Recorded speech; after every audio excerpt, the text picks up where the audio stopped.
welcome you all for this beautiful day. For the message, I want to title my message as Healing of the Nations. And we're going to just pray together for the healing of the nations. This nation, United Arab Emirates, needs healing. India needs healing. Germany needs healing. United States needs healing. The nations need healing. And what does the scripture say? How will the nations get the healing? And if you can meditate on the scriptures, and if you can do our little part, our little part, then God will do his part. The Bible says that even if there were just 5 people, righteous people, and if they prayed, God said, I will not destroy Sodom and Gomorrah. So God was looking for righteous people, and Abraham was asking, what about 20? What about 10? Even a few people will make a big difference. So I believe the church, it is time for the church to arise and pray for the nations, and the nations, there's a healing that will come from Yeshua Messiah. And that will be the best. The solution that comes not from governments, not from leaders. God will use all of them, but ultimately I believe the healing for the nations have to come from the pure water of life. It has to come from the throne of God and of the Lamb of God. So let us all rise up for a minute, and wherever you are, whichever home you are, as respect to the word of God, please rise up. And we are going to read Revelation chapter 22, verse 1 to 3. Revelation chapter 22, verse 1 to 3. If you have taken your Bible, just say yes and amen. Yes and amen. Okay, good. Revelation chapter 22, verse 1 to 3. And he showed me a pure river of water of life. This is the New King James Version.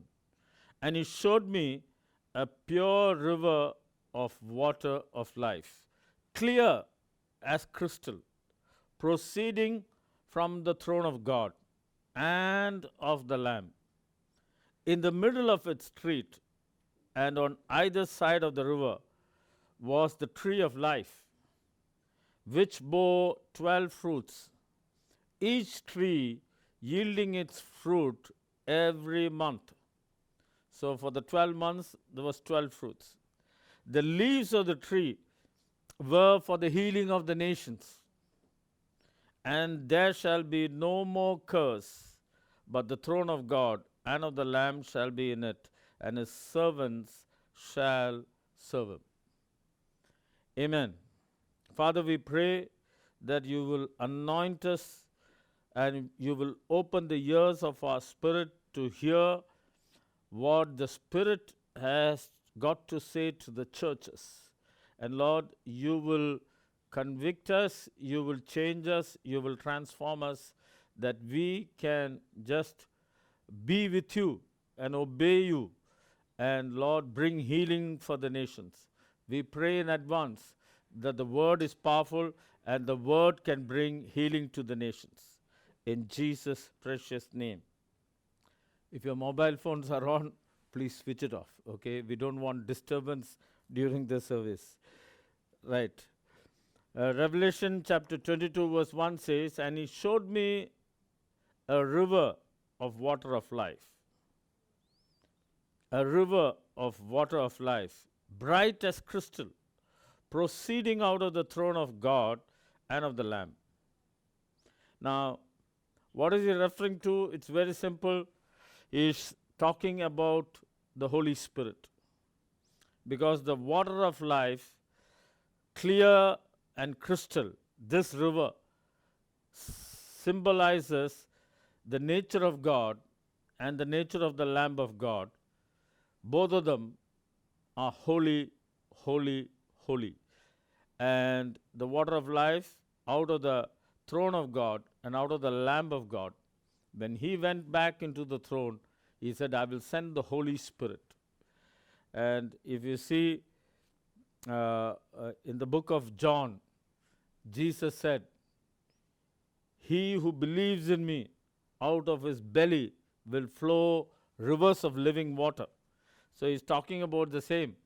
And later he says he was talking about the Holy Spirit when he said rivers of life. So it's the same that we see also in Isaiah 6:3, Revelation 4:8. Everywhere we see there are seraphims and living creatures declaring, holy, holy, holy. And if you see when the river flows in Ezekiel chapter 47, verse 1 to 12, a similar river flows from the temple in Jerusalem. Alongside the river, Ezekiel saw all kinds of trees for food. These rivers seem similar, but they are different. The 12 rivers look similar, they are different. One of the rivers, I believe, was Peter. One of the rivers was John, the apostle. Another river was Thomas. So there were 12 rivers coming from the throne of grace. Through the Father's love, through the blood of Jesus, and through the Holy Spirit. And in a time like this, we need, again, people like Peter, people like John, and I believe that is you and me. If one of the persons I love to identify next to Jesus is Paul himself. I love Paul for the kind of boldness he had. I love Paul for unceasingly, he was for missions. He was for preaching the gospel. Whether he was in prison, whether his life was in danger of death, he was daring to preach the gospel.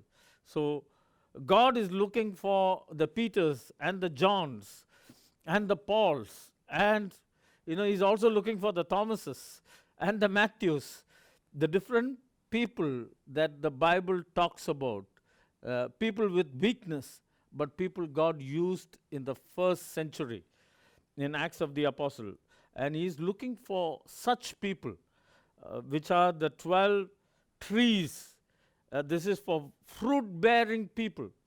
And that's you, my brother. That's you. Each one of you is going to be a tree that will be a source to give fruits that God wants, and the pure water will be the Holy Spirit. Now, what is hindering the purity?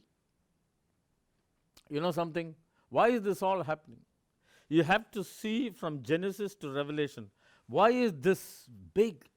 It has shaken economies, it's shaken the presidents, it's shaken the world. One little virus has caught the attention of the whole world. Wow. Half the world is shut down in their homes. Half the world is shut down. I never seen in my life anything like this happen. Not even when there was Iraq war, and I was not there during World War I or II, but I never seen anything like this happen. Have you? Have you seen? Huh? This is something amazing. Why is this happening? I'll tell you one of the reasons. If you see the history, if you see the history of Noah, when wickedness started to increase in the world, God started to say, wake up, wait a minute, stop, where are you going? Wickedness is increasing. I can't see this, I can't tolerate this anymore. And later, when Sodom and Gomorrah, when wickedness was increasing, God said, I will give you a break. Wait a minute. I will give a wake-up call. I tell you, this is a wake-up call to the nations.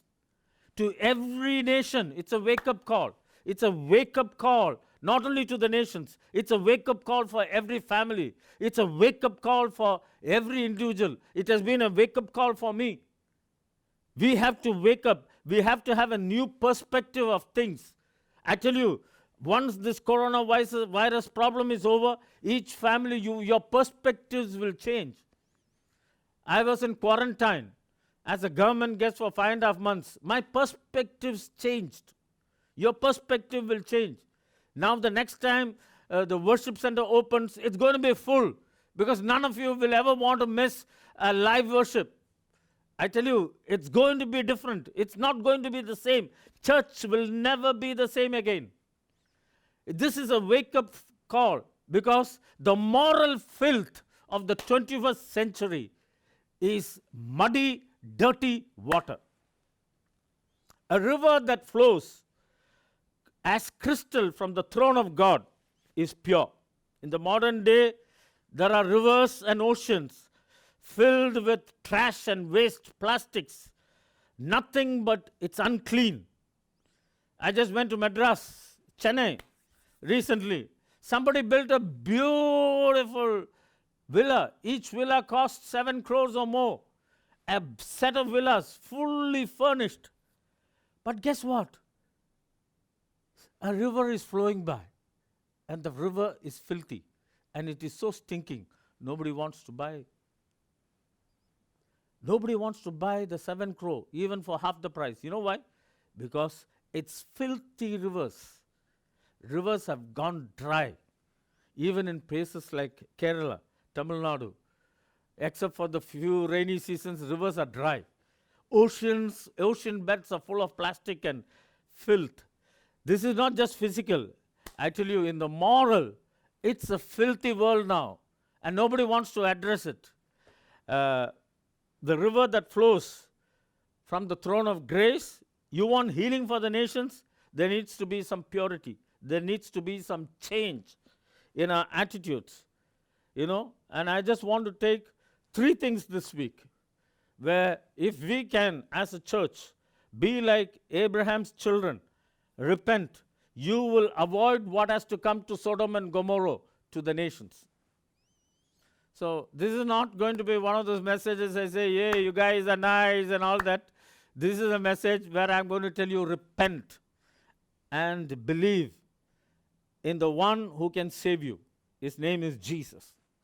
I don't know where you're hearing from. I don't know which background you come from. Repent and believe. The number one pride, sin, the number one sin, I think, is pride. The number one sin, which actually caused a beautiful angel, an archangel, to leave heaven, was pride.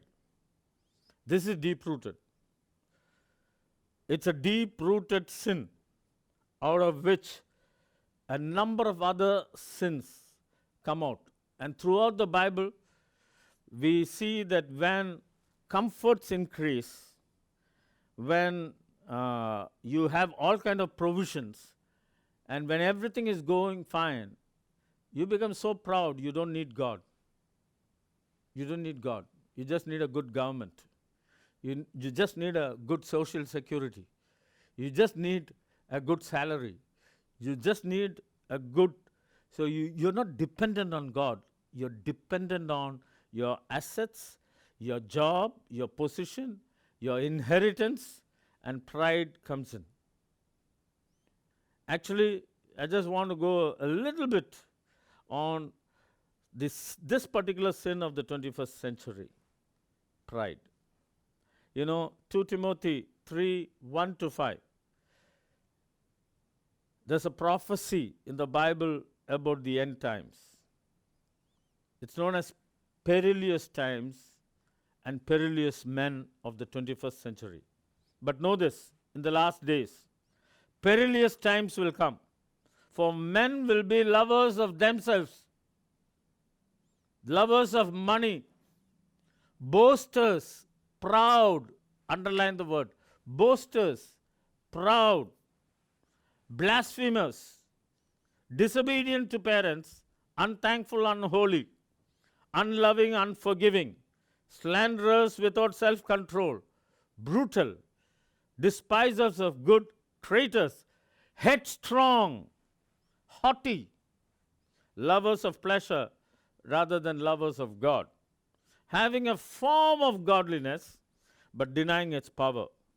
And from such people turn away. Now, there are 4 words used: boasters, proud, headstrong, haughty. All turn towards the same thing. And how does pride come in? How does pride come in? Now listen to me carefully. One of the aspects I want to explain today. When you believe in a lie called I am not worthy, that's the root. I am not worthy.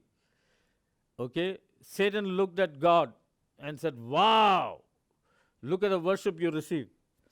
I am not worthy. I would love to receive such worship.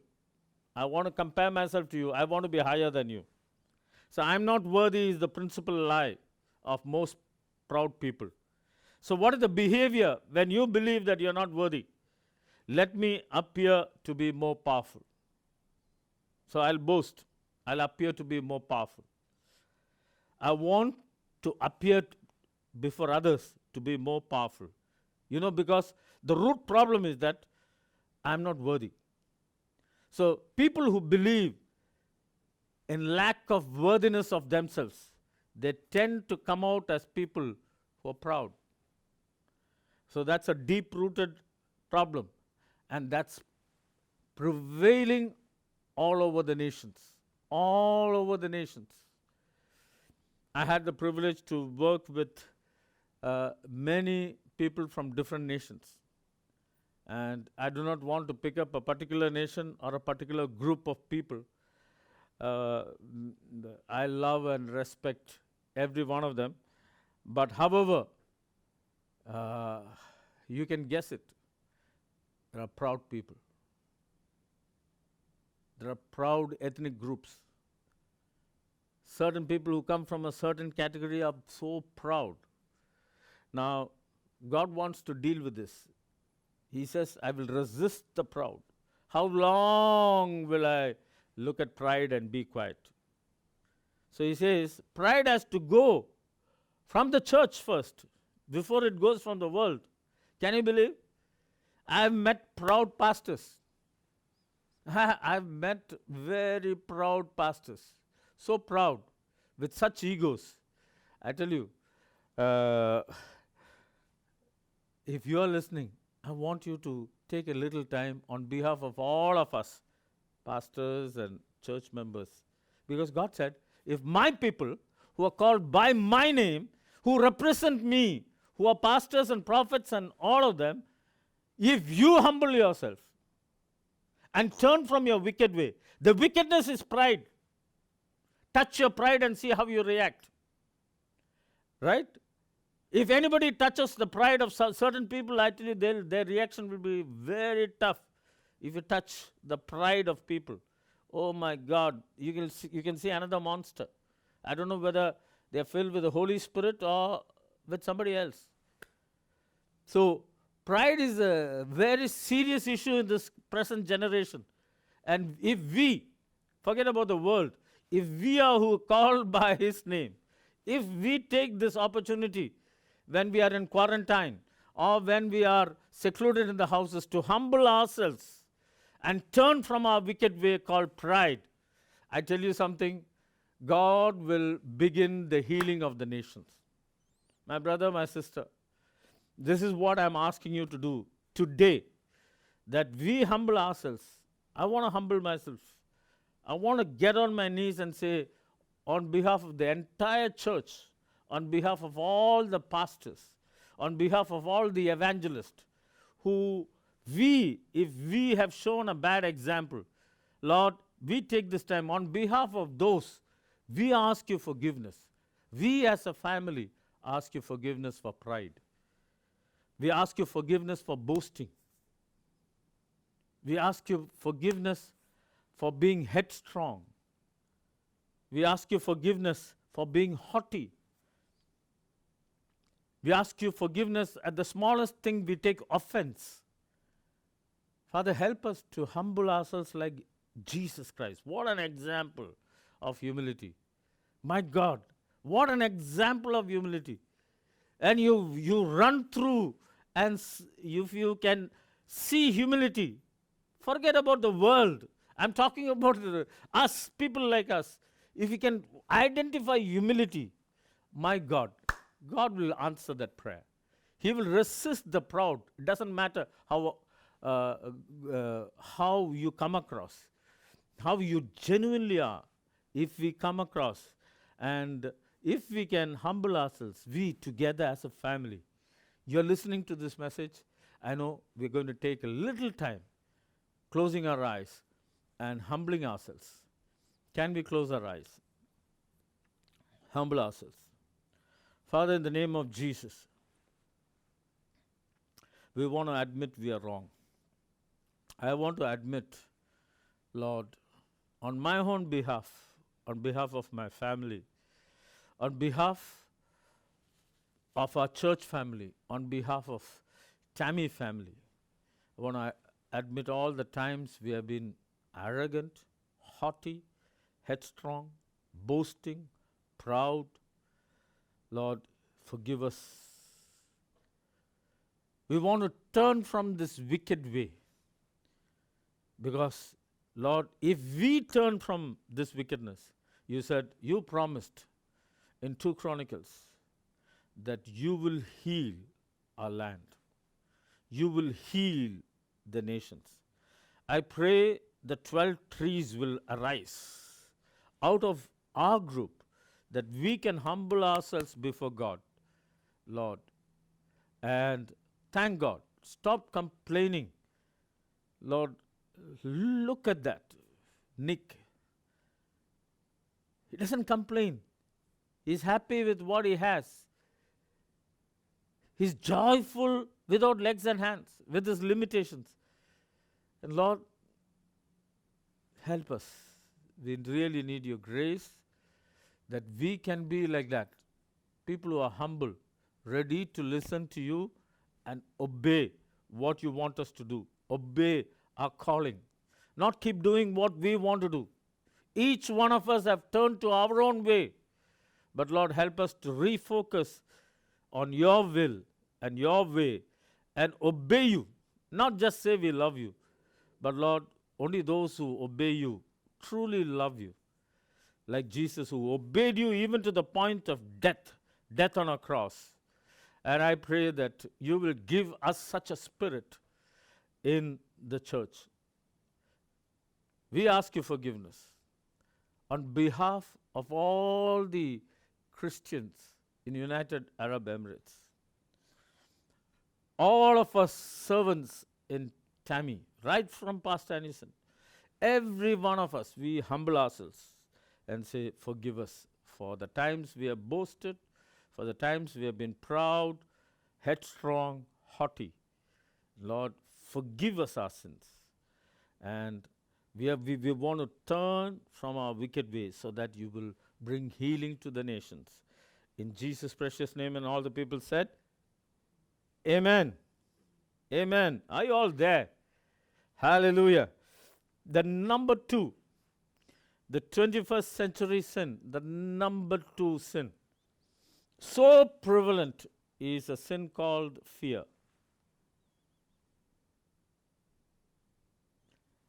God doesn't like fear.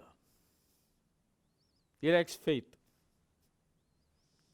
He says, the Bible says, without faith, it is impossible to please God. Whoever comes to him should come with faith in him and his word and his power and his majesty, and that he is in total control and in his eternal life. Faith. We are in a time full of fear. Full of fear. And related to fear are 2 other major sins which I want to bring out today. Related to fear are a number of other sins. We will cover some of them. Number 1 is shame, related to fear. Number 2, related to fear, is unforgiveness.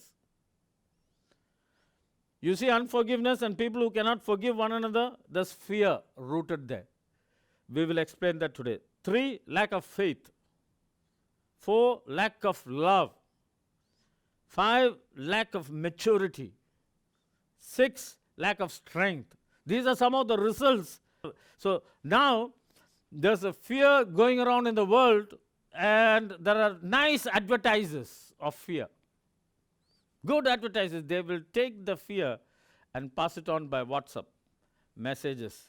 You know, they are carriers, they are agents for Satan who pass fearful messages. Oh, this guy died, and that's the way he died. Fear. What will happen? I was just telling before the service, somehow, by the grace of God, I'm not so worried. I just want to increase in faith and not get caught by the fear. Amen? Shout a hallelujah. Are fear and forgiveness opposing to each other? We will examine that. Because forgiveness includes acceptance, freedom, love, and understanding. So fear involves dread, terror, rejection. So how can they be connected? First, let me tell you, for God has not given us a spirit of fear, but of power, of love, and of a sound mind. Repeatedly, 365 times, God said, fear not, I am with you. Be not dismayed, for I am your God. Isaiah 41 verse 10. Let's read that together. Fear not, for I am with you. Be not dismayed, for I am your God. I will strengthen you, I will help you, I will uphold you with my righteous right hand. God He is particularly asking us not to fear. Trust in Him. Hey, what's the worst thing that can happen? What is the worst thing that can happen? Is that you die. But why do we fear? The greatest fear is the fear of death and fear of sickness. Anyway, you will die. None of you, I believe, will live more than 120 years, more than Moses. So some of us will die by 100, some by 90, some by 80. Surely, if Jesus doesn't return, and it looks like 90% of India is not saved. So unless they hear the gospel, none of these things is going to end the world. Sure. Don't worry. Corona will not end the world. Guaranteed. So don't fear. But if we die, and that's the church today, they're afraid to die. We have a sleeping church which 99.9% are afraid to die. Whereas when I see in the gospel, the first 12 trees came out of the pure water of heaven. Peter, though he was scared, when he was filled with the Holy Spirit, he was not scared to die. Paul was not scared to die. None of the 12, 11 of them had a horrific death. That's the kind of thing that God is desiring, not a comfortable church. And, a church which is even afraid to talk about Jesus just because it is inconvenient to some ethnic groups. You're scared to tell that Jesus is your Savior. Wow. I was listening to some of the most powerful messages. If you're afraid to tell Jesus is the Savior, there's no other way to get to heaven. Listen, there's no other way. And don't be ashamed of Jesus or of the gospel. God has not given us a spirit of fear. And our greatest fear, next to dying, is the fear of preaching the gospel. We are afraid to tell others. We are afraid to tell others that they'll go to hell.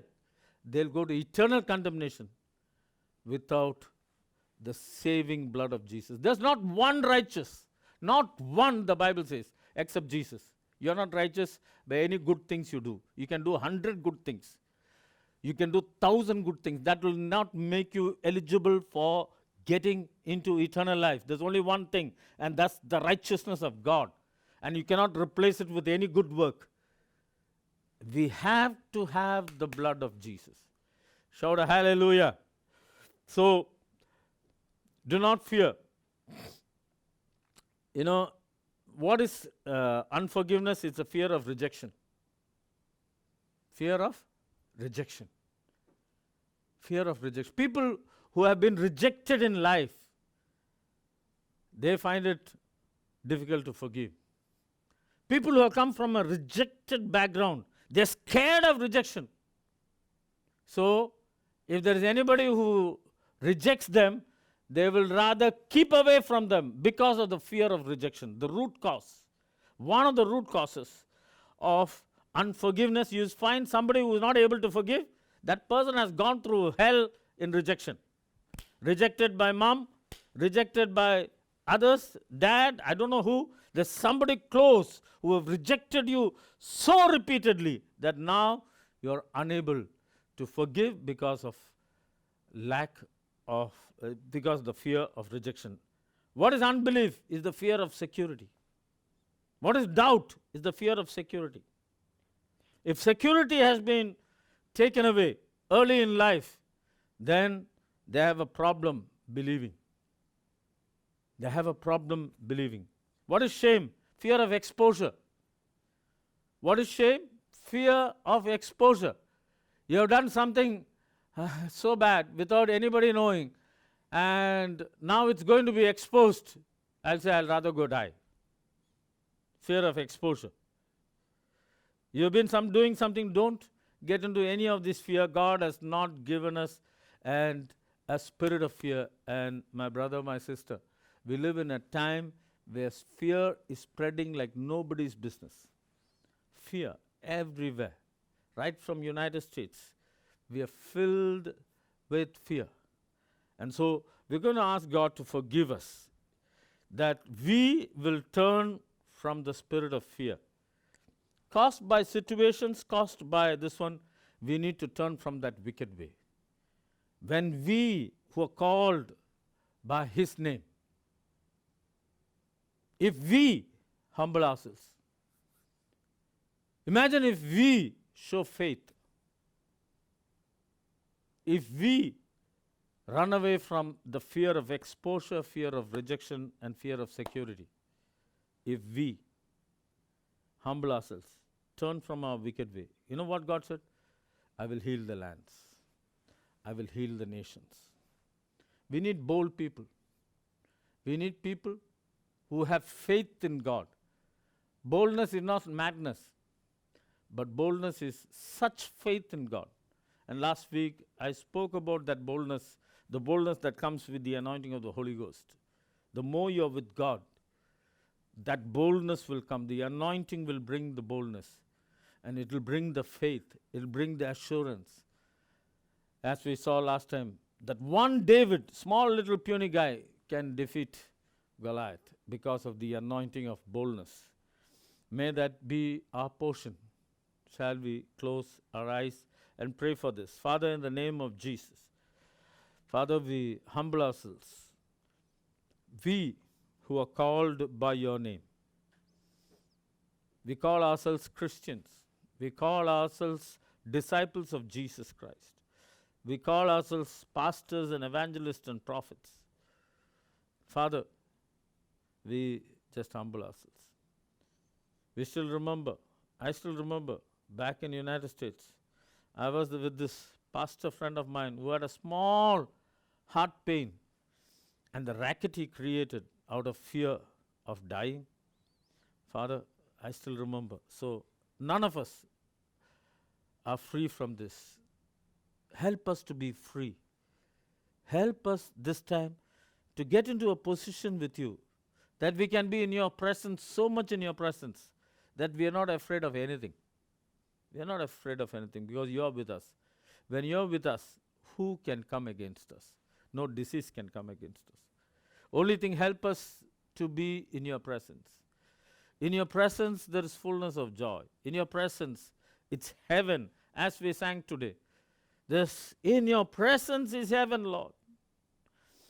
So we ask you, forgive us for entertaining fear, fear of sickness, fear of corona, fear of death, fear of the future. Lord, help us to change our perspective in life. Help us not to fear any of this. Help us not to fear talking about Jesus. Lord, help us to be like the first apostles who didn't care, who actually in baptism died. They were buried in baptism. When they rose again the rest of their life, it's no longer I, but Christ who lives in me. Lord, can we have people like that raised up from our church? We pray, Lord, that that kind of people can change the world and bring healing to the nations. We lift up our hands and say, we need you, Lord.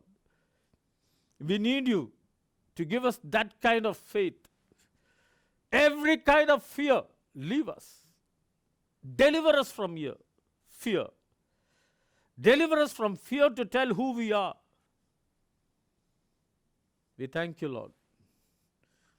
Help us not to be hypocrites. Help us.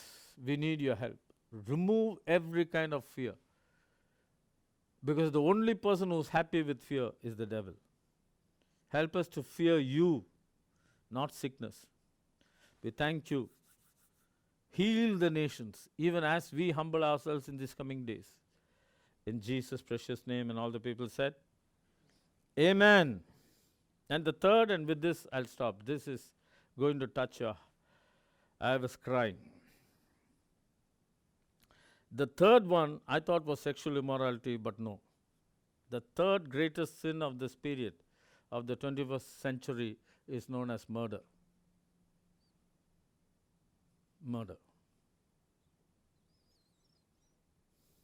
Just from January 2020 to March 25th, 2020, the number of children killed, babies killed through abortion and just after delivery is 9,811,272 babies were aborted, murdered. Coronavirus killed few. Such a havoc in the world for coronavirus which kills few. But purposely, not through virus, by legalization, by the will of the doctor, by the will of the government, 9,811,272, and it's counting up just in 3 months. On an average, 3 million people, babies are killed, murdered mercilessly. What is an abortion? It's a termination of pregnancy by the removal or expulsion of the embryo or fetus from the uterus, resulting in death. That's Indiana Attorney General Curtis Hill joined more than 100 people recently as 12th February 2020. Go look into the internet. Just from one doctor's house, they recovered 2,411 fetal remains. Dr. Ulrich Klopfer, who died on September 3rd, when he was 79, just between the years 2000 and 2002, he conducted 2,411 abortions, and the babies were in his backyard. They had a mass burial. Go check it out. This is called sin. I want to quote to you what Jesus said, what God said. You were formed in my inward parts. You covered me in my mother's womb. I will praise you, for I am fearfully and wonderfully made. Babies. Marvelous are your works, and that my soul knows very well. My brother, my sister, you and I who were called by his name, we are called by his name. Do we know that our life starts right there when God started it at conception? My frame was hidden from you when I was made in secret and skillfully wrought in the lowest parts of the earth. Your eyes saw my substance being yet unformed. And in your book, they were all written. These babies are written in the book of life. They're not even born. The days fashioned for me, when yet there were none of them. Nobody wants to raise a voice. There's a few who are raising a voice. Half of the nation supports this in the United States. 50% of the nation is supporting this. And you're saying there's no sin? God should not, should allow that close his eyes as millions die. I wish 2 trillion was spent on stopping this murder. I call this daylight murder.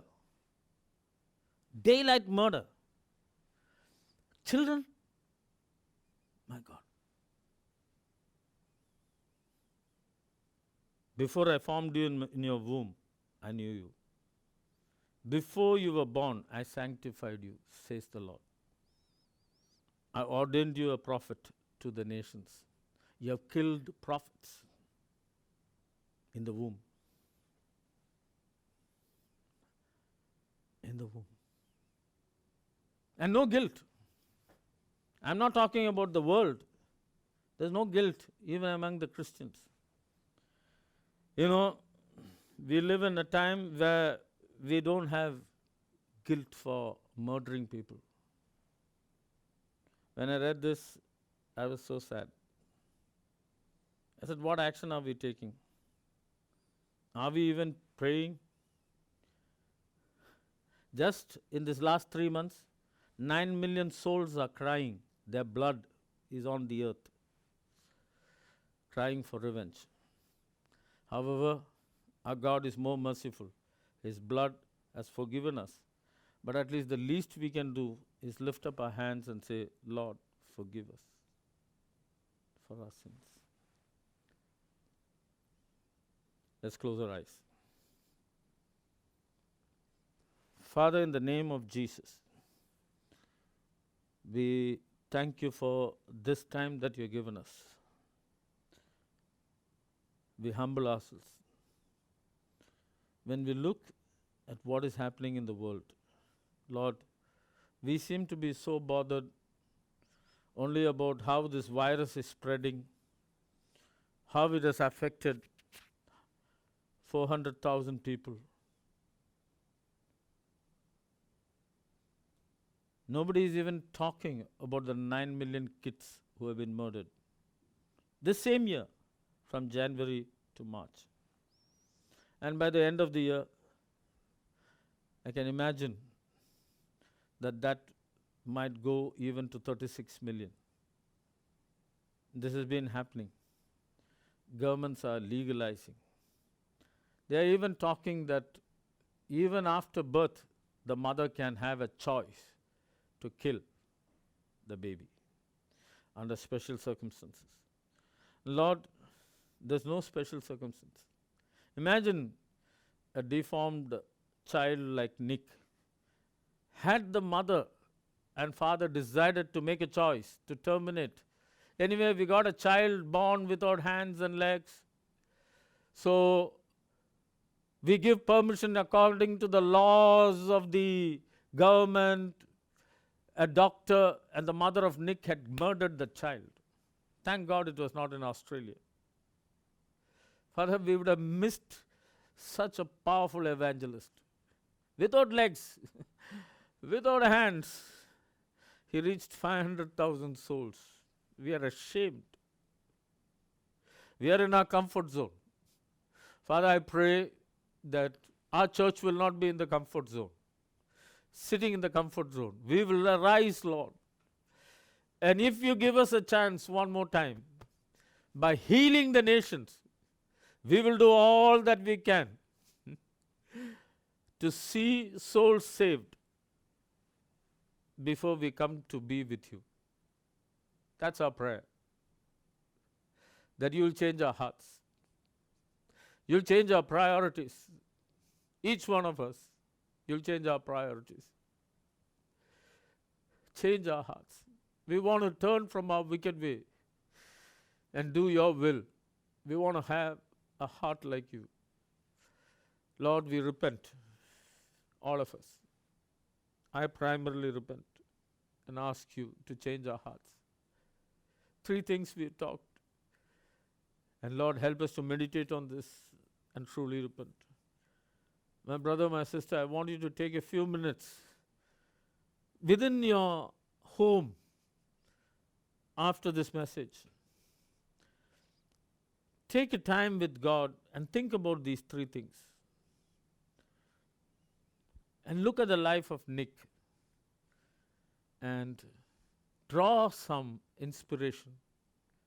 Listen to some more of his cassettes. I was so inspired. Lord, you have given us extraordinary favor and honor. So right after this season of travel restrictions, help us not to be the same old person. Change our perspectives in life. Change the way we think. So we want to turn from our wicked way. I want to turn wholeheartedly, Lord. I repent. And I ask you to change my heart. Lord, I pray that all of us in the church, even as we are listening to this message, we will respond to you and the leading of your Spirit. Change our hearts. We now pray for the healing of the nations. Father, in the name of Jesus, we pray, forgive the sins of abortion all over the world on behalf of the people who murdered 9 million babies. Forgive us. Have mercy on us. Have mercy on us. We cry out for mercy. On behalf of us, millions who are fearful, forgive us. Help us to depend upon you and have faith in you. And Lord, on behalf of those who are prideful, including me, help us to be humble all the time. We turn from our wicked way so that you can have your glorious healing. Let healings be raised. Lord, I prophesy that out of the people who are watching this, you will raise the true apostles, the true pastors, the true evangelist. My brother, my sister, you're called. This is a calling from God for you. You know it in your heart. Nobody needs to give you a title, but you can rise up and say, Lord, use me as one of those trees that will bring healing to the nations. You're called to be an apostle, a prophet, a pastor, maybe an evangelist or a teacher. I don't know what your calling is. But one thing I know, God is looking for the 12 trees. And those 12 trees bear fruit. And those 12 trees are not trees. It's you. It's you and me who are going to bear fruit. And this is a time that you can take a decision and say, Lord, once this is over, I'm not going to go back into my comfort zone. I'm going back into being fruitful. We pray the throne of grace will be open and let clear water flow from there into our hearts. Enrich us, equip us. Let there be healing for the nations. Now lift up your hands and pray for the healing of all the nations. Father, we pray for the healing of United Arab Emirates on behalf of the rulers, on behalf of all the people in United Arab Emirates, particularly the church. We ask you, forgive us, help us to turn from our wicked ways. And Lord, bring healing to this nation. We pray for those who are dying, for those who are in beds. Lord, that you will appear before them, they'll call upon your name and they shall be saved.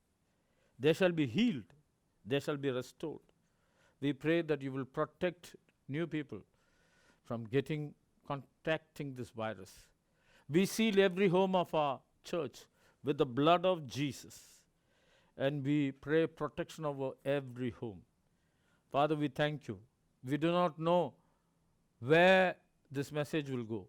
It could be in Germany, to my sister, or it could be in Canada, or it could be in US, or it could be in Coimbatore. I don't know where.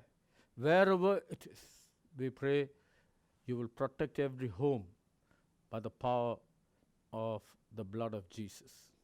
Let your holy angels surround. We pray in this season we will turn from our wicked ways and you will bring healing to the nations. In Jesus' precious name, and all the people of God said, Amen. Amen. Amen.